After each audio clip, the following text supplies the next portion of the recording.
ក្នុងវីដេអូមុនយើងបានស្វែងយល់ហើយថា switch គឺមាន3ប្រភេទខុសៗគ្នាប្រភេទ linear switch ដូចជា arc cream yellow ប្រភេទ tactile switch ដូចជា arco lavender purple និងប្រភេទ clicky switch ដូចជា cal jade box ប៉ុន្តែថ្ងៃនេះយើងនឹងផ្ដោតទៅលើ tactile switch ដើម្បីឲ្យកាន់តែច្បាស់យើងនឹងបង្ហាញពី top 3 tactile switch នៅ Snail Studio ឥឡូវខ្ញុំសូមរំលឹកអ្នកទាំងអស់គ្នាឡើងវិញ tactile គឺជា switch ដែលផ្ដល់នូវ bump ឬការទប់បន្តិចនៅពេលដែលយើងចុចប៉ុន្តែវាមិនមានសំឡេង click ខ្លាំងនោះទេ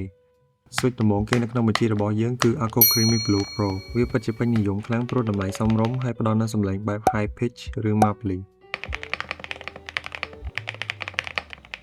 បន្តមកទៀតគឺ MMD Princess Tactile V4 វាពេញនិយមដោយសារវាផ្ដល់នូវសំឡេងបែប snappy និង socky កម្រិត premium ដែលគេតែងតែយកទៅប្រៀបធៀបជាមួយ switch ថ្លៃៗដទៃទៀត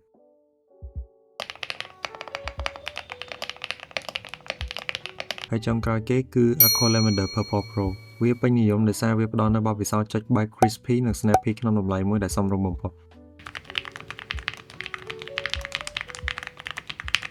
អ្នកទាំងអស់គ្នាពេញចិត្តមួយណាជាងគេអាចប្រាប់យើងនៅខាងក្រោម comment បានអរគុណ